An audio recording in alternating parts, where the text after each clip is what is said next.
শোনো গো প্রভুর এই নিবেদন, তোমাকে ডাকি আমি বাঁচি যতক্ষণ।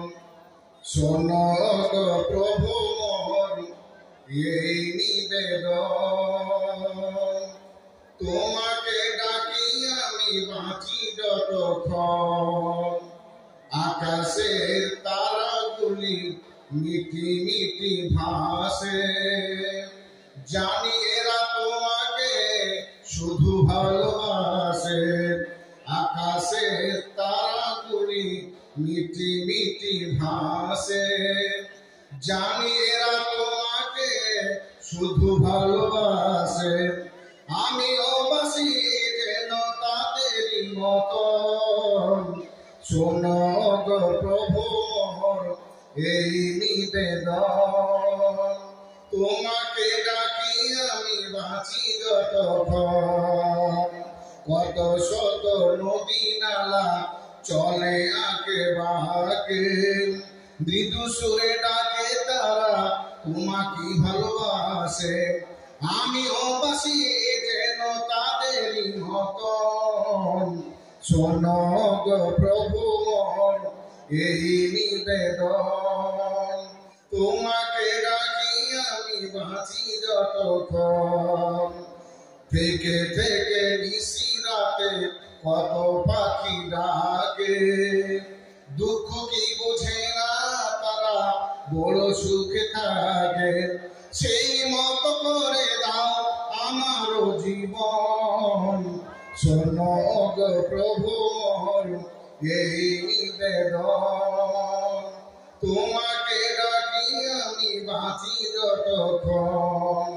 শোনো গো প্রভু মোর এই নিবেদন, তোমাকে ডাকি আমি বাঁচি যতক্ষণ।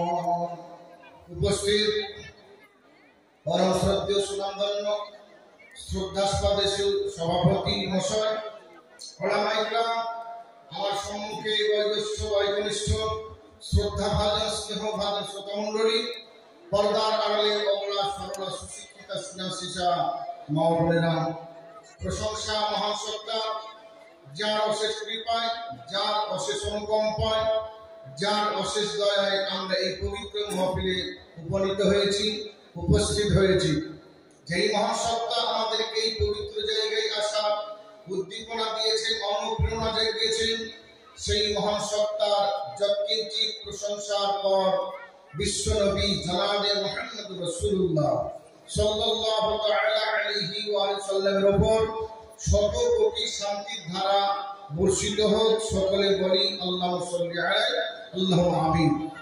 আমি পবিত্র কালাম পাক সূরা মুজাদালার 48 নম্বর সূরা 11 নম্বর আয়াতের আংশিক কিছু পরিবেশন করেছি। এই আয়াতটাকে কেন্দ্র করে আর একটি সূরাতুল জুমারের 39 নম্বর সূরা 9 নম্বর আয়াতের আংশিক কিছু পড়েছি। এই দুটো আয়াতকে সামনে রেখে অতি অল্প সময় আপনাদের সামনে আলোকপাত কিছু করব। এটা হচ্ছে মহিলাদের শিক্ষা কেন্দ্র, এটা হচ্ছে মহিলাদের জন্য একটা বিশাল বড় অনুদান, মেয়েদের একটা শিক্ষার ব্যবস্থা। জামিয়া শব্দের শাব্দিক অর্থ হচ্ছে ইউনিভার্সিটি, বিশ্ববিদ্যালয়।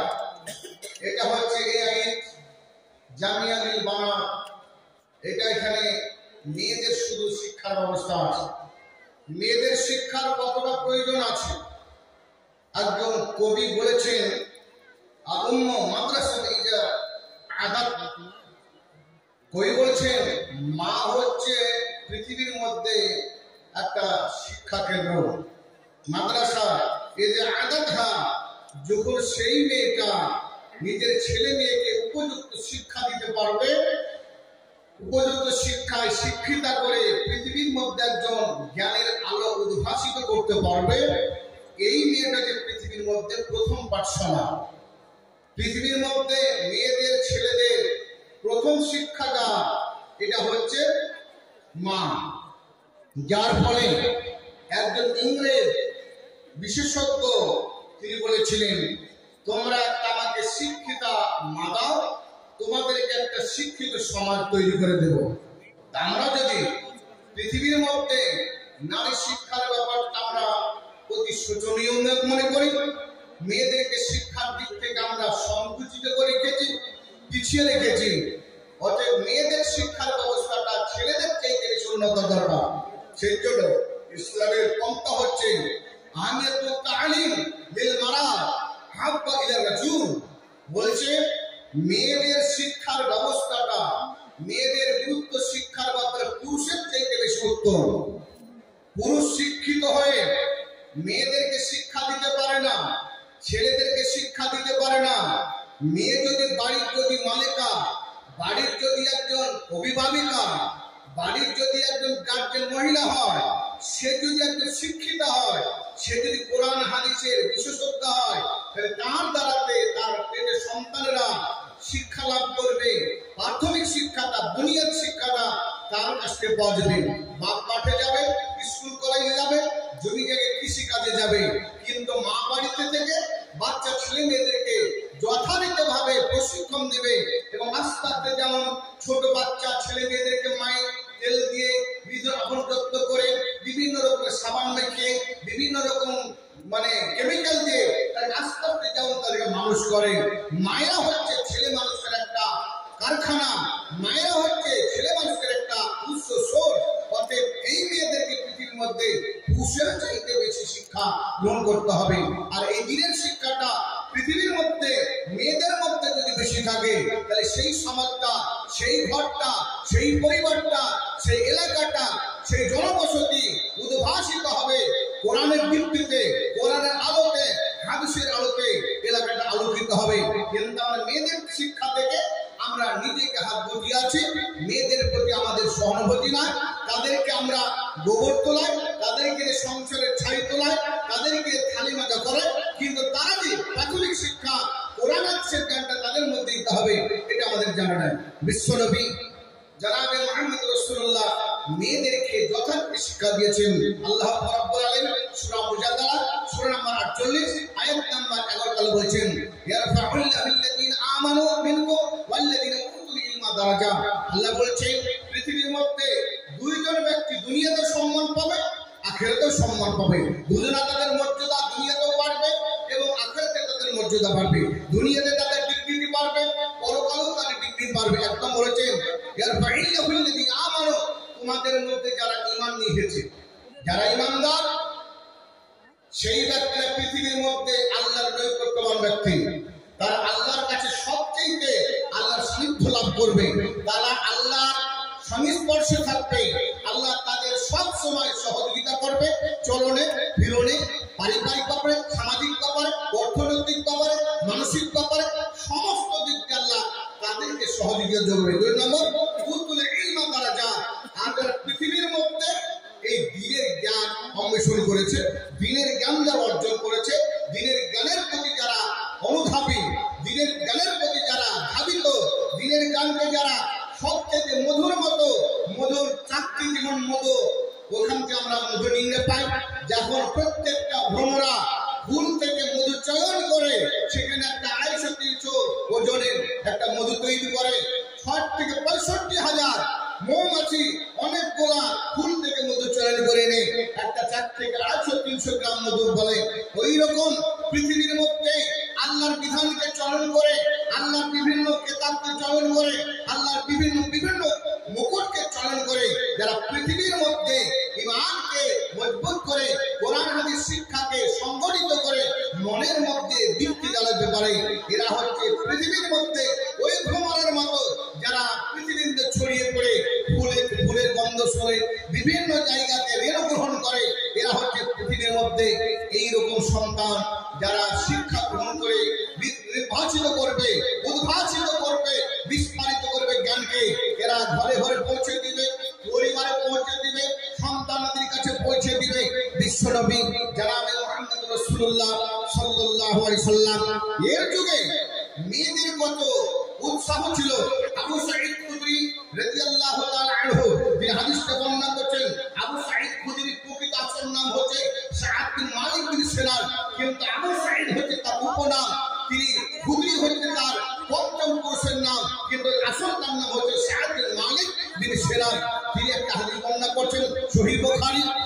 101 নম্বর হাদিস, এই হাদিসটা বর্ণনা করছেন আমি সাঈদ আল-খুদরি রাদিয়াল্লাহু তাআলা আনহু قالت للنساء নবী সাল্লাল্লাহু আলাইহি ওয়াসাল্লাম কি একজন মহিলা বা কয়েকজন মহিলা নবীকে বললেন ইয়া রাসূলুল্লাহ গালাবা আলাইকা রিজালু, আপনার কাছে ছেলেরা দলে দলে আসছে, আমরা মেয়েরা যেতে পারি না, আপনার কাছে ছেলেরা এসে শিক্ষা নিচ্ছে, আপনার কাছ থেকে বিভিন্ন প্রকার জ্ঞান নিচ্ছে, আপনার কাছে হাদিসের জ্ঞান নিচ্ছে, আপনার কাছে কোরআনের জ্ঞান নিচ্ছে, আল্লাহর ওহীর জ্ঞান নিচ্ছে, অতএব আমরা মেয়েরা বঞ্চিত হয়ে যাচ্ছি, আপনার কাছে যেতে পারি না, আমরা লজ্জা করি, আমরা লজ্জাবতী মহিলা, আপনার কাছে যেতে পারি না, লজ্জার কারণে আমরা শিক্ষা গ্রহণ করতে পারি না। অতএব ইজআলনা ইয়াওমান ফি নাফসিকা, আপনি ব্যক্তিগতভাবে নিজে একটা বাছাই করে একটা নির্দিষ্ট দিন আমাদের জন্য সংরক্ষিত করো, ওই দিন আপনি আমাদেরকে ব্যক্তিগতভাবে মেয়েদেরকে শিক্ষা দেবেন। মেয়েদের মধ্যে একজন জ্ঞানী মেয়ে উঠলেন, আপনি আমাদের জন্য একটা শিক্ষার ব্যবস্থা করুন।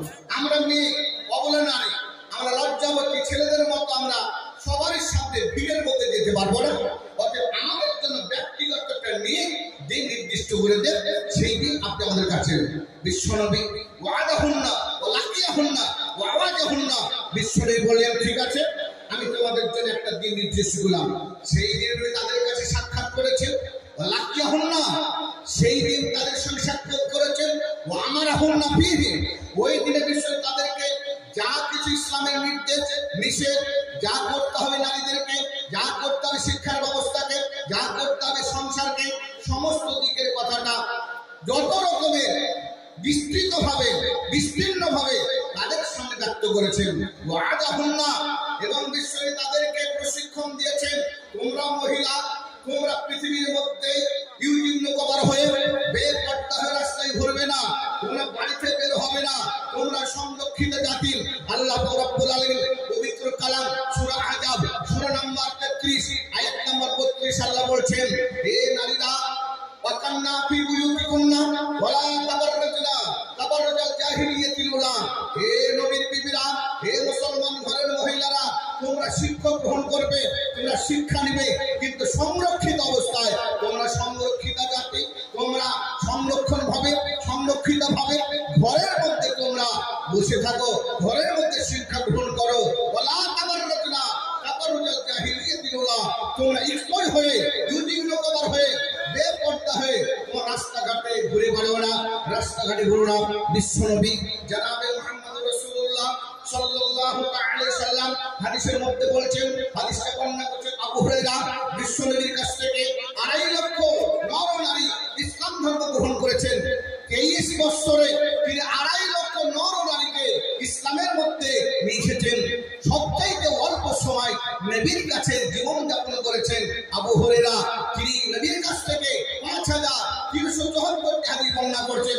তার মধ্যে সহিহ বুখারী হাদিস, সহিহ বুখারী 2481 নম্বর হাদিস, 2481 নম্বর হাদিস, সহিহ মুসলিমের 399 নম্বর হাদিস। বিশ্বনবী বলছেন ওয়ান আবি হুরায়রা রাদিয়াল্লাহু তাআলা আনহু قال رسول الله صلى الله عليه وسلم لا تقوم الساعه حتى تضرب আলিয়াতুন নিসাই দাউসিন। বিশ্বনবী বললেন হে পৃথিবীর মানুষ তোমরা শুনে রাখো, অতক্ষণ পর্যন্ত কিয়ামত হবে না, অতক্ষণ পর্যন্ত পৃথিবী ধ্বংস হবে না, অতক্ষণ পৃথিবীর প্রলয় হবে না, পৃথিবীর মধ্যে ধ্বংস আসবে না, মানব জীবজন্তু সমস্ত পৃথিবী ধূলিসাৎ হবে না, যতক্ষণ পর্যন্ত হাত্তা তাদরিবা আলিয়াতুন নিসাই দাউসিন। আরবের ইয়ামানের মধ্যে একটা দাউস বলে গোত্র ছিল, এই দাউস গোত্রের মহিলারা তারা উলঙ্গ হয়ে, তারা ইউজিন কভার হয়ে, বেপর্দা হয়ে, অর্ধনঙ্গ হয়ে, স্কুলে একটা শার্ট পরতো, একটা ছোট্ট জাঙ্গা পরে উলঙ্গ হয়ে তারা ওই দাউস খোলসা বলে একটা প্রতিমা, এর চারিদিকে ঘুরতো, তারা উলঙ্গে, তারা নিজের নিতম্বকে, নিজের পাছাকে হিলিয়ে হিলিয়ে তারা তপ করতো।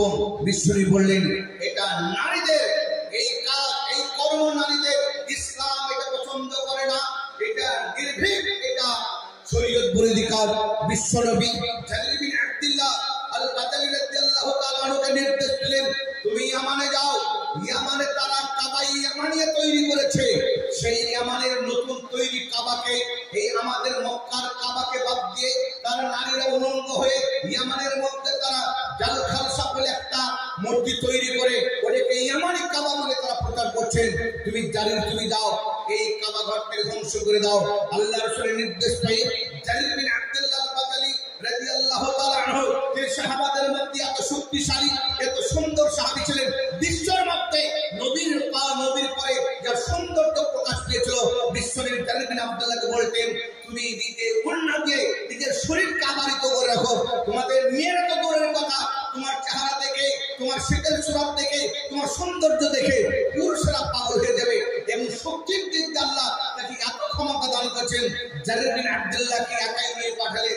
তিনি একাই গিয়ে ওই ইয়ামান থেকে এই দাউস কাবিলাদের এই কাবাকে ঘুরিয়ে ভেঙে দিলেন।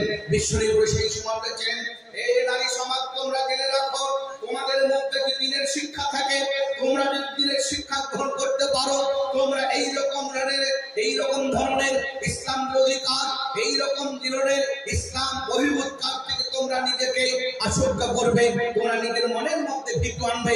অতএব তোমরা শিক্ষা গ্রহণ করো, ইসলামের মধ্যে তোমরা সীমিতভাবে জীবন যাপন করো।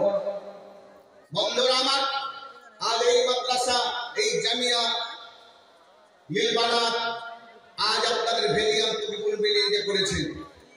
আজ আমাদের গর্ব করা দরকার, আমাদের মনের মধ্যে একটা ইস্তেহা থাকা দরকার, আমাদের মনের মধ্যে উৎফুল্লতা আসা দরকার। এই এলাকার মানুষেরা মেয়েদের শিক্ষা থেকে মেয়েদেরকে বিভিন্ন দূরে ফেলে রেখেছেন, কিন্তু আজ এই ভেলিয়াম তকিপুর আশেপাশের এই মানুষেরা তার মনের মধ্যে এই উদ্ভাসিত হয়েছে, মনের মধ্যে উৎফুল্লতা জেগেছে। আমরা নারীদেরকে ইসলামের শিক্ষার সঙ্গে যুক্ত করব। আমরা যদি পৃথিবীর মধ্যে এই নারীদেরকে শিক্ষা দিই, তাহলে কিয়ামতের দিন আমাদেরকে জবাবদিহি করতে হবে না।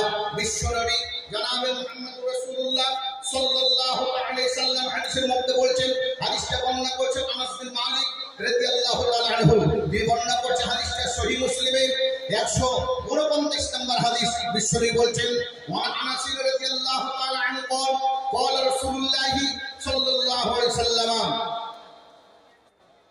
আল্লাহ রাসূলের সাহাবী আনাস তিনি বলছেন, যারা পৃথিবীর মধ্যে এমন একজন মহিলাকে দ্বীনের শিক্ষা দিবে, মানে আলা জারিয়াতাইনি, কোন ব্যক্তি দুটো মেয়েকে কোরআনের প্রশিক্ষণ দিবে, কোরআনের আয়াত শিখাবে, কোরআনের প্রশিক্ষণ দিবে, কোরআনের শিক্ষা দিবে, এইরকম যদি কোনো বাপ হয়, হাত্তা তাবলুগা, ওই মেয়েটিকে যখন পৌঁছে যাবে বিবাহর অসময়, সাবালিকা হয়ে যাবে, সাবালিকা যখন হয়ে যাবে, সুন্দর দুটো জামাই দেখে দুটো মেয়ের পর্যাপ্ত পরিমাণে একটা ব্যবস্থা করে দিবে।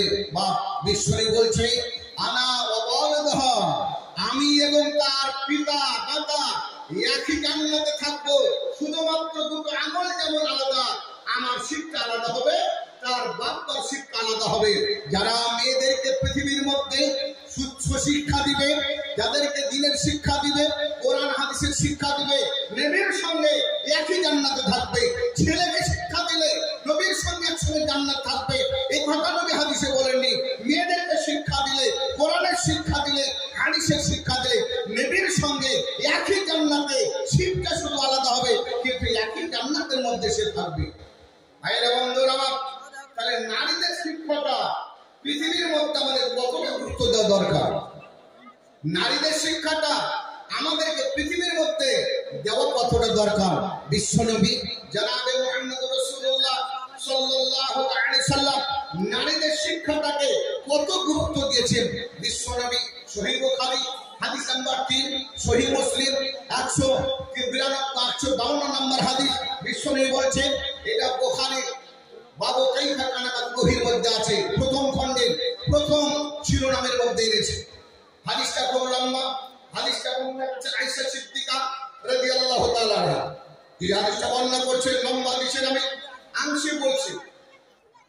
বিশ্বনবী আল্লাহর ইবাদতের জন্য তিনি নিজের স্ত্রী তখন খাদিজা রাদিয়াল্লাহু তাআলা আনহার কাছ থেকে কয়েকদিনের সামান নিয়ে হীরা পর্বত নামে একটা জাবরে নূর যাকে বলছে, এই সমতল মাটি থেকে 250 মিটার উপরে সেই একটা পাহাড়, সেখানে একটা সুড়ঙ্গ পথ আছে। যারা হাদিসে গেছেন যদি উঠতে পেরেছে ভাগ্য ভালো, বুড়ো কোনো লটপটে হাজি উঠতে পারবে না। ওই জায়গায় সব হাজি উঠতে পারবে না, তাদের 14 ক্ষমতায় যদি যুবক না হয়, ওই জায়গাতে বিশ্বনবী 20 দিনের মধ্যে খাবার নিয়ে যেতে। অনেকদিন পর যখন আল্লাহ তরফ থেকে নবীর উপর একটা ওহীর সূচনা হলো, আল্লাহ বলছেন ইন্না সানুলকি আলাইকা কাওলান সাকিলা, নবী ওচিরে আপনার উপর একটা ভারী বোঝা দেওয়া হবে। কিন্তু ওহী আসার পূর্বে এটা গায়বী খবর নবীর কাছে আসছে, ওহীর সূচনা।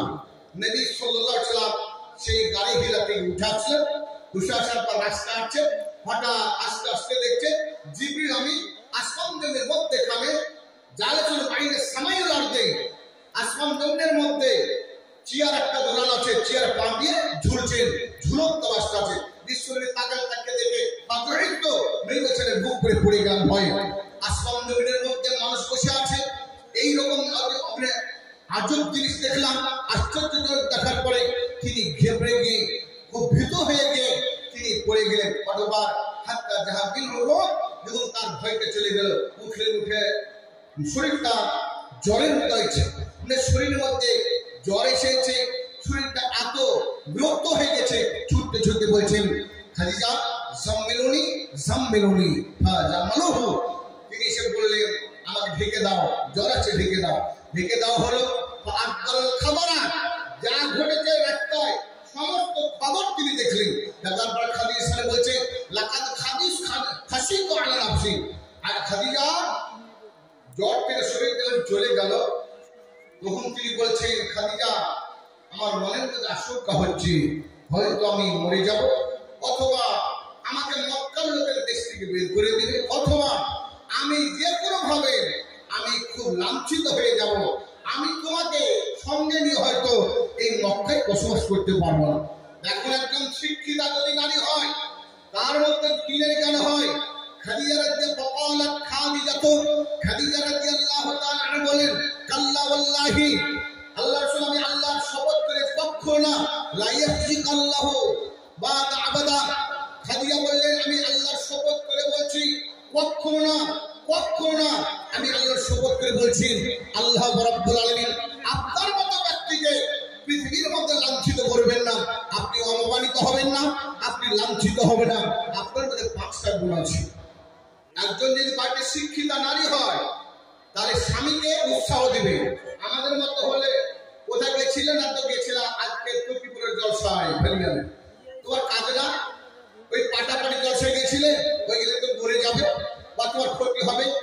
এইরকম অনেক মেয়ে আছে যাদের মধ্যে দিনের জ্ঞান নাই। কিন্তু খাদিজা রাদিয়াল্লাহু তাআলা আনহা তিনি আল্লাহর কাছ থেকে এমন জ্ঞান পিপাসী নারী, এমন একটা শিক্ষিতা নারী। এই নারী নবীকে বলছেন আপনি কখনো ভয় করবেন না, আপনার মনের কোনো ভয় নাই। আমি আল্লাহর শপথ করে বলছি আল্লাহ আপনাকে লাঞ্ছিত করবেন। কেন? ইন্নাকা লাতাসিলুর রাহিমা, আপনি পৃথিবীর 1 নম্বর গুণ, আপনি এক অপরের সঙ্গে বন্ধুত্ব রাখেন, আত্মীয়ের সঙ্গে, পরিবারের সঙ্গে, ছেলে মেয়ের সঙ্গে, বিবি বাচ্চার সঙ্গে, প্রতিবেশীর সঙ্গে, বন্ধুদের সঙ্গে, সঙ্গী সাথীদের সঙ্গে আপনি সম্পর্ক রাখেন। যেই ব্যক্তি আপনাদের মধ্যে এক অপরের সঙ্গে সম্পৃক্ত রাখেন, সম্পর্ক রাখেন, এই ব্যক্তিকে আল্লাহ কখনো পৃথিবীর মধ্যে লাঞ্ছিত করতে পারে না। 2 নম্বর আপনার কাজ হচ্ছে যারা অসহায়, দুঃস্থ, যাদের খাবার ব্যবস্থা নাই, থাকার ব্যবস্থা নাই, আপনি নিজে হাতে কামাই করে, নিজে কর্ম করে, জুতা সেলাই করে, সাইকেল জুত করে, আপনি টানা বহে আপনি তাদের খাবার ব্যবস্থা করে দেন। আপনার যারা এইরকম ভালোবাসা পাবে, আপনার সাহায্য পাবে, সেই ব্যক্তিকে, একজন সাহায্যকারী ব্যক্তিকে আল্লাহ পৃথিবীর মধ্যে লাঞ্ছিত করবে না। 2-3 নম্বর কাজ হচ্ছে তাকরির দাইফা, আপনি এমন একজন মহামানব পৃথিবীর মধ্যে আপনি মেহমানের মেজবানি করেন। আপনি যারা অতিথি আছেন তাদের আপ্যায়ন করেন, খাবার ব্যবস্থা করেন, থাকার ব্যবস্থা করেন, শোয়ার ব্যবস্থা করেন, তাদের আপ্যায়নের ব্যবস্থা করেন। ক্ষুধার্ত অবস্থায় কাউকে আপনি বাড়িতে ফিরিয়ে দেন না। অতএব মেহমান নেওয়ার ব্যক্তি, যে ব্যক্তি মেহমানের সেবা শুশ্রূষা করে, একে আল্লাহ পৃথিবীর মধ্যে লাঞ্ছিত করবেন না। 5 নম্বর হচ্ছে সত্যের পথে থাকার কারণে, সত্যের পথে থাকার কারণে যারা বিপদগ্রস্ত হয়ে থাকে, ইমানের পথে থাকার কারণে খেতে পায় না, মাছের পর মাছ, বছরের পর বছর, বিবি ছেড়ে, বাচ্চা ছেড়ে, গ্রাম ছেড়ে, চলিত করে এই ব্যক্তিদেরকে আপনি সাহায্য করেন, নিজে যা থাকে না খেয়ে তাদেরকে সাহায্য করেন। যারা বিপদগ্রস্ত ব্যক্তি ইসলামের কারণে, সত্যের কারণে, তাদেরকে আপনি সাহায্য করেন। এই 5টা গুণ আপনার মধ্যে আছে। অতএব আপনাকে কি আল্লাহ পৃথিবীর মধ্যে লাঞ্ছিত করতে পারেন, আপনার কোনো দুশ্চিন্তা নাই। একজন দিনদার নারী যদি এইরকম হয়ে থাকে, যার মধ্যে দ্বীনের জ্ঞান আছে, যাদের মধ্যে ইসলামের শিক্ষা আছে, যারা পৃথিবীর মধ্যে কোরআনের শিক্ষা গ্রহণ করেছে, তারা পৃথিবীর মধ্যে নিজের স্বামীকে ইসলামের পথে উৎসাহিত করবে, ইসলামের পথে উজ্জীবিত করবে। বিশ্বনবী জনাবে মুহাম্মদ রাসূলুল্লাহ সাল্লাল্লাহু আলাইহি সাল্লামের একজন সাহাবিয়া, যাকে ইসলামের মহিলাদের মধ্যে প্রথম কবি বলা হয়, খানসা রাদিয়াল্লাহু তাআলা আনহা। এই খানসা রাদিয়াল্লাহু তাআলা আনহা তিনি ছিলেন মহিলা কবিদের মধ্যে মুসলমানদের সবচেয়ে বড় কবি, এবং তাকে মুখাদ্রাম কবি বলা যায়। ইসলামের যুগ পেয়েছে এবং জাহিলিয়াতের যুগ পেয়েছে, এই দুই যুগের একটি আরবি কবি ছিলেন। এই মহিলা বিশ্বনবী চলে যাওয়ার পরে তিনি ছোট অবস্থায় 4টি সন্তান তিনি রেখেছিলেন। 4টি সন্তান জন্ম হওয়ার পর ছোট ছেলেটা যখন পেটের মধ্যে আছে, তখন তার স্বামী দুনিয়ে চলে গেলেন। কাদিসিয়ার যুদ্ধতে এই স্বামী শহীদ হয়ে গেলেন। এই স্বামী শহীদ হওয়ার কারণে তিনি মক্কা থেকে হিজরত করে মদিনায় চলে গেলেন। যাওয়ার পর প্রথম ছেলেদেরকে বলছেন, ছেলেদেরকে শিক্ষা দিচ্ছেন, হে মা, হে মাহফিজ, হে রাবিয়া, তোমরা শুনে রাখো, তোমরা 4টা আমার সন্তান, আমি তোমাদেরকে যথারীতি দিনের শিক্ষা দিয়েছি। আমি মা তোমার আব্বার কাছে শিক্ষা গ্রহণ করেছি, আমি তোমাদেরকে পর্যাপ্ত পরিমাণে শিক্ষা দিয়েছি। তোমাদেরকে প্রথম শিক্ষা দিছি, তোমরা ইসলামের জন্য তৈরি হও, তোমরা জিহাদের জন্য তৈরি হও, তোমরা ইসলামকে বাঁচাতে হবে। যেই পন্থাতে, যেইভাবে নবী জীবনে যুদ্ধ করে, যেইভাবে নবী জীবনে মানুষকে ইসলামের জন্য নিয়ে এসেছেন, সেইভাবে প্রস্তুত হতে হবে। যুদ্ধ শুরু হয়ে গেল। ভাইয়েরা, বন্ধুরা আমার, প্রথম ছেলে গেল যুদ্ধের ময়দানে গেল। খবর পেল আমার ছেলে মা শহীদ হয়ে গেছে। মার কাছে খবর এলো, মা বলছে আলহামদুলিল্লাহ। মায়ে বলছে ছেলে, আমার প্রথম ছেলে যখন লড়াই শহীদ হয়ে গেল, মা বলছে আলহামদুলিল্লাহ। দ্বিতীয় ছেলে শহীদ হয়ে গেল, মা বলছে আলহামদুলিল্লাহ। তৃতীয় ছেলে ওই যুদ্ধে শহীদ হয়ে গেছে, মার কাছে মা বলছে আলহামদুলিল্লাহ। 4 নম্বর ছেলে, ছোট ছেলে, সেই যুদ্ধে শহীদ হয়ে গেল, মেয়ে বলছে আলহামদুলিল্লাহ। সাহাবারা জিজ্ঞাসা করছেন, তুমি 4টা ছেলে, তোমার নয়নের টুকরা 4টা মারা গেল, তুমি ইন্নালিল্লাহ পড়লেন এবং তুমি তার জন্য আফসোস করলে না, আলহামদুলিল্লাহ পড়লে, কারণ কি? তিনি বলছেন, আমার চাইতে সৌভাগ্যবতী মহিলা কে হতে পারে? কিয়ামতের দিন আমাদেরকে ডাকা হবে, সমস্ত তারা শহীদদেরকে ডাকা হবে, আমার 4 ছেলেকে হাজির করা হবে। রক্ত মাখা গায়ে, কাপড়ে রক্ত আছে, শরীরে রক্ত আছে, কিরে লেগেছে শরীরে, শরীর জর্জরিত হয়ে আছে। এই 4টি সন্তান রক্ত মাখা অবস্থায় দাঁড়িয়ে থাকবে। 3টা মুখ, 3টা টেবিলের উপরে, 3টা খাম্বার উপরে দাঁড়িয়ে থাকবে। জিজ্ঞাসা করা হবে, এই 4টা ছেলের মাকে, এই 4টা ছেলের মাকে। তখন খানসা বলেছেন, আমি লাব্বাইকা বলে আমি উপস্থিত দিব। আমি বলবো, মুআজের মা আমি, মুহাব্বিজের মা আমি, আমরের মা আমি, আমি অমুকের মা। এই 4টা ছেলের মা হয়ে সেই দিন সমস্ত যারা শহীদ, তার সামনে সব থেকে মাথা উঁচু হবে, আমি 4টা শহীদের মা। সেই দিন আমার চাইতে সৌভাগ্যবতী মহিলার কেউ হবে না। হে মহিলারা, আজ যদি আমাদের ছেলে মেয়েদেরকে ইসলামের পথে উদ্ভাসিত না করি, ইসলামের প্রশিক্ষণ না দিই, আমরা দ্বীনের শিক্ষা যদি তাকে না দিই, এইভাবে ইসলামের জন্য তাদেরকে তৈরি না করি, তাহলে আমরা কিয়ামতের দিন কি করে আল্লাহর সামনে দাঁড়াবো? আমরা কি করে বলতে পারবো আব্দুর রহমানের মা, আমি খালেদার মা, আমি রহিমার মা? কি করে আল্লাহর কাছে দাঁড়াবো যে আমাদেরকে যদি সেই দিন বলা হয় তোমার সন্তান আজ এই পথে এসেছে কিনা? ভাইয়েরা, বন্ধুরা আমার, যার জন্য বিশ্বনবী বলেন, এ পৃথিবীর মানুষ, তোমরা ছেলে মেয়েদেরকে শিক্ষার ব্যবস্থা করো। শিক্ষা পৃথিবীর মধ্যেই নামাজ যেমন ফরজ, হজ ফরজ, যাকাত ফরজ, সমস্ত ফরজের মতো শিক্ষা হচ্ছে সবচেয়ে ফরজ। এই ফরজটাকে তোমরা অগ্রাধিকার দাও। অতএব পৃথিবীর মধ্যে আল্লাহ রাসূলকে শিক্ষাটা দেওয়া হলো, পৃথিবীর সর্বপ্রথম যে সূচনা হলো ইকরা। নবী, আপনি পড়ুন, কোরআন পড়ুন, হাদিস পড়ুন, বিদ্যা অর্জন করুন, বিদ্যা অর্জন করুন। এই শিক্ষা প্রথম আল্লাহ বলেন নামাজ পড়ো, বললেন না রোজা করো, বললেন কালেমা পড়ো। সর্বপ্রথম ইকরা বিস্মি রাব্বিকাল্লাযী খালাক, সেই আল্লাহর নাম করো যেই আল্লাহ তোমাকে পৃথিবীর মধ্যে সৃষ্টি করেছেন। অতএব শিক্ষাটা আমাদের প্রাধান্য দিতে হবে, যে শিক্ষায় মানুষকে উজ্জ্বলতার রাস্তা দেখায়, যেই শিক্ষায় নর নারীর মধ্যে ভাতৃত্ব বা বন্ধুত্ব ভাব তৈরি করা যায়, যেই শিক্ষায় অশালীন অপ্রীতিকর কাজ, গ্রহিত কাজ, হারাম কাজ, অবৈধ কাজে ডিভাইডেড করতে পারে, সেই শিক্ষা হচ্ছে দিনের শিক্ষা। এই শিক্ষা যার মধ্যে থাকবে সে ব্যভিচারে লিপ্ত হবে না। কোরআনের শিক্ষা যার মধ্যে থাকবে অশালীন কাজে সেই ব্যক্তি যুক্ত হবে না। যেই ব্যক্তি এই শিক্ষার যুক্ত থাকবে একটা হারাম কাজে এই ব্যক্তি যোগ দিতে পারে না। এই দিনের শিক্ষা যার মধ্যে থাকবে কিছু না কিছু তার মধ্যে ভিড় আসবে, আল্লাহর ভয় জাগবে। আল্লাহর ভয় জাগার প্রথম নম্বরে উৎস হচ্ছে এই কোরআনের শিক্ষা। অতএব আমি এলাকার মানুষদেরকে আমি দাওয়াত দিচ্ছি, আহ্বান জানাচ্ছি এই শিক্ষার দিকে। এই শিক্ষা হচ্ছে বুনিয়াদী শিক্ষা, এটা হচ্ছে মহিলাদের প্রথম শিক্ষা। এই শিক্ষায় যদি আমরা অংশগ্রহণ করি, আমরা আশেপাশে যারা বিভিন্ন জায়গায় ছেলে দিয়ে পাঠায়, বিভিন্ন দূর দূরান্ত থেকে ছেলে আসে, আপনারা এই জায়গায় নিজের মেয়েদেরকে যাদেরকে জানতাম যে ভালোবাসেন, আপনি মেয়েদেরকে তৎক্ষণে ভালোবাসবেন যখন তাকে দিনের প্রতি শিক্ষা দিয়ে ভালোবাসবেন। বাড়িতে কাজ করিয়ে মেয়েকে ভালোবাসা হলো না, বাড়িতে মেয়েকে বসিয়ে রেখে আদর করে খাওয়া তাকে ভালো হলো না। আপনি দিনের পথে মেয়েকে দিয়ে দিনের শিক্ষা দিবেন, কোরআনে হাফেজা তৈরি করবেন, কোরআনের শিক্ষা দিবেন, আলিফ লাম পড়বে, হাম পড়বে, বিভিন্ন দোয়া শিখবে। এই মেয়েরা আপনার সবচেয়ে প্রিয় হবে কিয়ামতের দিনে। বিশ্বনবী যখন বললেন তোমাদেরকে শিক্ষা দিলাম, একজন মহিলা দাঁড়িয়ে বলি, ইয়া রাসূলুল্লাহ আমাদের বিয়েতে শিক্ষা দিলে কি হবে? আল্লাহ রাসূল বললেন, শুনে রাখো মেয়েরা, তোমাদের মধ্যে কেউ যদি 3টা মেয়েকে শিক্ষিতা করে পৃথিবীর মধ্যে থেকে যদি তোমার আগে বিদায় করতে পারো, তাহলে জেনে রাখো যে তোমরা ইবাদ হিজাবাম মিন নার, তোমরা জাহান্নামের আগুন থেকে বেঁচে যাবে। এই মেয়ে একজন মেয়ে বলে যদি 2টো মেয়ে হয়, তাহলে বলে 2টো মেয়ে যদি কারো একটা মেয়ে মারা যায় শিক্ষা করতে করতে, বা মানের একটা বাচ্চা মেয়ে মারা গেল, এই মেয়েটাও জাহান্নামের আগুন থেকে তোমাকে বাঁচাবে। মেয়েরা হচ্ছে জাহান্নামের আগুন থেকে বাঁচাবার একটা সোর্স, বাঁচাবার একটা স্থান, বাঁচাবার একটা দরজা, বাঁচাবার একটা পর্দা।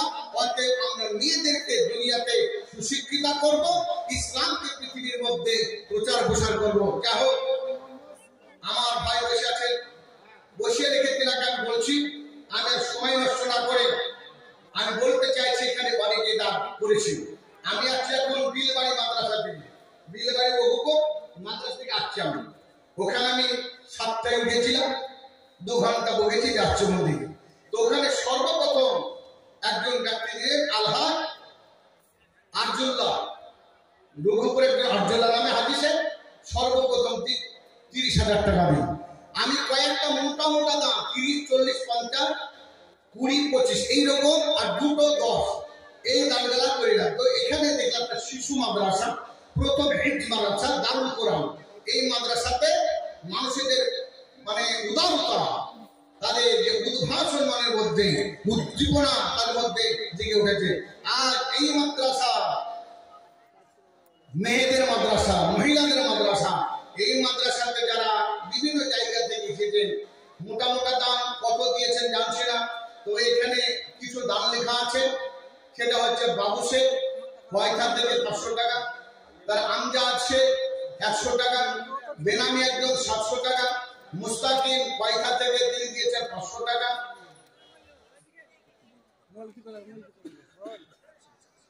মাশাআল্লাহ, ডাক্তার আব্দুল আলী মাশাআল্লাহ, তিনি সবচেয়ে মোটা দান করছেন। কি হচ্ছে 100 সিমেন্ট, 100 সিমেন্টের দাম কত হবে? তো